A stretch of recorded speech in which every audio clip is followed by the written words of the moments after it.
Assalamualaikum warahmatullahi wabarakatuh. Alhamdulillah kembali lagi berjumpa dengan saya.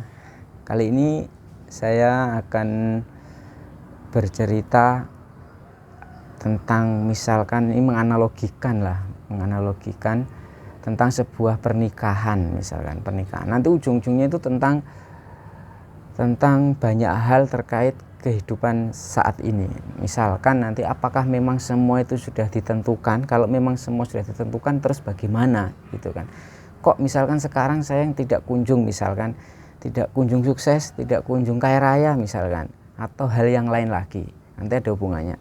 Ini analogi ini misalkan Anda sebagai pemirsa di sini, bayangkan misalkan punya hajat mau menikahkan anak di sebuah gedung besar, di sebuah gedung mewah, atau di hotel mewah sekalipun, misalkan nikah geden ya bahasa Jawa nih, nikah besar pokoknya, nikah besar semua, tentu jauh-jauh hari semua sudah direncanakan, semua sudah ditentukan. Kalau di Jawa itu toto gawe, jadi jauh-jauh hari itu diundang semua, siapa yang akan terlibat, semua sudah direncanakan dengan sebaik-baiknya. Misalkan saya yang punya hajat sebagai orang tua yang akan menikahkan anak saya, misalkan di sebuah hotel ternama, tentu jauh-jauh hari sudah saya rencanakan detail acara, dari mulai undangan, mulai siapa yang hadir, mulai catering, mulai nanti tata rias, mulai dekor, mulai kursi, mulai semua sudah saya rencanakan, sudah saya buat detailnya.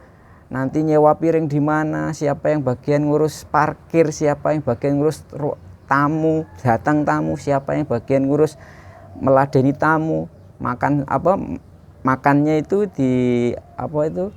ngambil sendiri prasmanan, atau misalkan dengan ada yang melayani. Semua sudah ditentukan ketika misalkan saya punya hajat hendak menikahkan anak saya di sebuah gedung besar, di sebuah hotel mewah misalkan seperti itu. Semua sudah ditentukan, semua sudah. Bahkan kalau misalkan nanti ternyata nasinya habis atau sayurnya habis, atau kalau mati lampu, atau itu semua sudah direncanakan, sudah diperkirakan, nanti akan begini, akan begitu.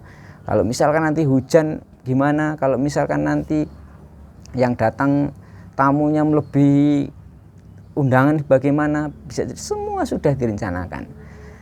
Ketika hari H tiba, hari pernikahan tiba, saya sebagai yang punya hajat nggak mungkin masih ngurusi gimana nasinya, siapa yang bagian adang, siapa yang bagian membuat minum, siapa bagian yang melayani, siapa yang bagian parkir, bagaimana kemungkinan sudah nggak ngurusi itu lagi, karena sudah ditentukan jauh-jauh hari. Semua sistemnya itu sudah ditentukan jauh-jauh hari, itu kan sudah ditentukan jauh-jauh hari.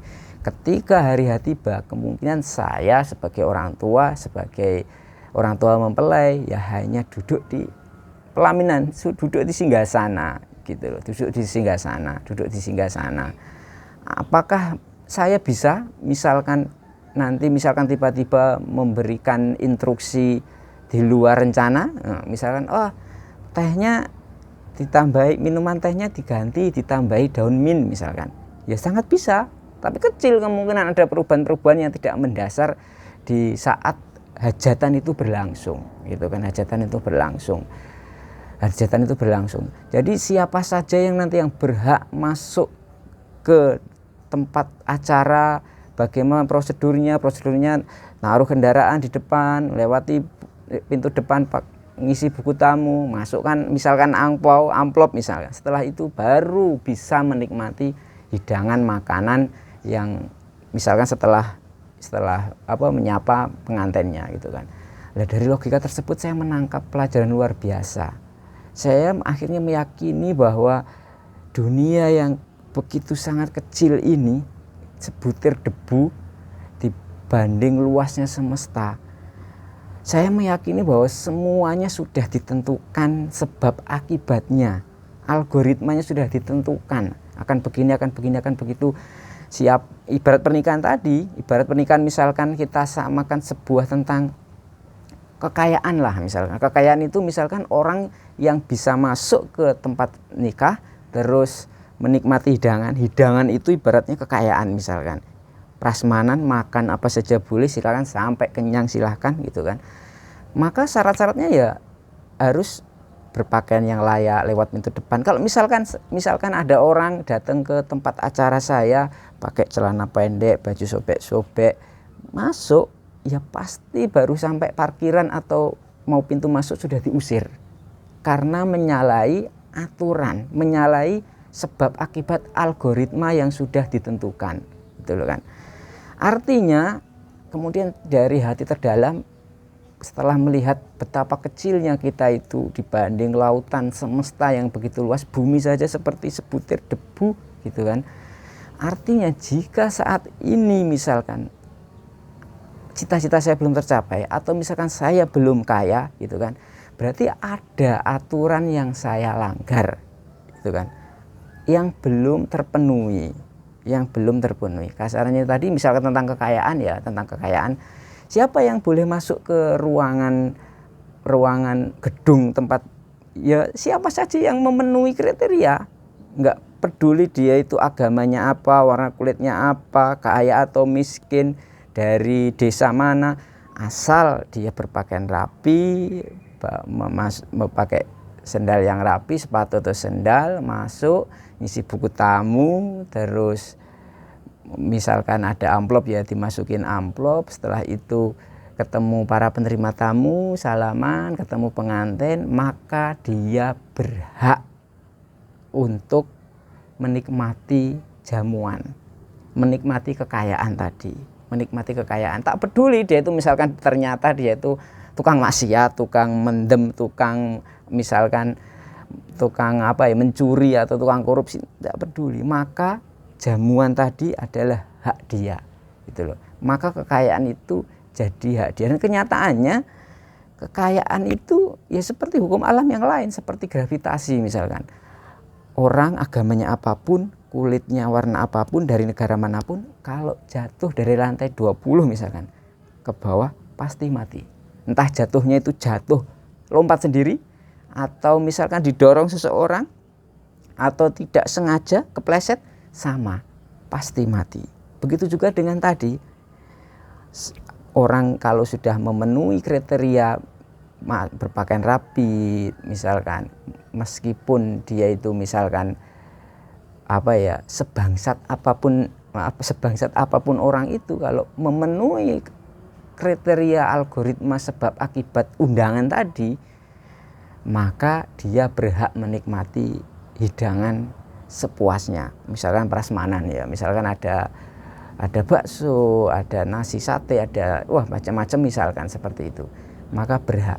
Artinya renungan mendalam buat saya, buat kita semua, jika saat ini misalkan kita masih belum kaya, berarti memang kita layak menerima itu. Artinya memang ada sebab musabab, ada algoritma, ibarat pemrograman itu ada algoritma yang belum kita penuhi, sehingga kita belum layak menerima kekayaan gitu kan. Sebab musababnya itu kan banyak, ada hal teknis, ada non teknis gitu kan. Dan itu kalau dibahas lebih mendalam lagi. Nah itu tadi cuma perumpamaan dari tadi hajatan tadi yang saya hubungkan dengan kekayaan, bahwa berarti semuanya itu sudah ditentukan. Jika saat ini kita itu masih kere, masih kesulitan keuangan, masih sulit kaya, ya memang kita layak mendapatkan itu. Karena apa layak itu? Ya karena ada yang belum kita penuhi. Ibaratnya tadi itu misalkan kita pakai pakaian bagus, tapi ternyata cuma pakai celana dalam, ya pasti sudah diusir. Kita pakai pakaian yang benar, pakaian yang rapi, tapi ternyata lewat pintu belakang gedung atau hotel, ya nggak bisa untuk mencapai kekayaan tadi, nggak bisa mencapai hidangan tadi gitu loh. Semua sudah ditentukan jauh sebelum acara dimulai gitu loh. Kayak sepertinya kan nggak mungkin misalkan pemilik semesta, Tuhan Allah pemilik semesta baru membuat rencana ketika baru menentukan bakal begini ketika kehidupan sudah berlangsung. Nggak mungkin. Semua sudah ditentukan. Kalau dalam Al-Quran bahkan sebelum dunia ini diciptakan, gitu kan, semua sudah ditentukan. Itu tadi kita analogikan tentang kekayaan, apalagi tentang yang lain, tentang kesehatan, tentang jodoh, tentang apapun. Jika kita misalkan menerima sesuatu yang negatif, berarti memang kita layak menerimanya itu dengan berbagai variabel sebab musabab yang akhirnya mengantarkan hal itu hadir dalam hidup kita, gitu loh. Itulah akhirnya yang membuat saya merasa, berarti benar omongan para motivator dulu bahwa saya harus bertanggung jawab 100% terhadap diri saya. Bertanggung jawab penuh 100% terhadap kehidupan saya. Tidak lagi menyalahkan angin, tidak lagi menyalahkan faktor luar, tidak lagi menyalahkan sesuatu yang di luar. Poin pentingnya begitu. Untuk memperkuat yang menyimak saya sampai di menit ini, untuk memperkuat apa yang saya sampaikan, dibayangkan bahwa kita itu begitu kecil, layaknya debu, layaknya sebuah tengu di padang pasir gitu kan. Saya sertakan di link deskripsi sebuah video yang saya dapat dari ketika ikut GLT-nya Pak Adi Gunawan. Semesta ketika di zoom in zoom out seperti apa gitu, betapa kecilnya kita gitu loh, betapa kecilnya kita. Silahkan nanti ditonton di link deskripsi, adanya cuma durasinya sekitar 3 menit gitu loh. Itulah renungan mendalam dari semua sudah ditentukan. Apapun yang kita terima saat ini memang kita layak menerimanya dengan berbagai macam variabel sebab musababnya yang akhirnya itu jadi realita dalam hidup kita. Kurang lebihnya saya mohon maaf, semoga bermanfaat, sedikit bermanfaat. Assalamualaikum warahmatullahi wabarakatuh.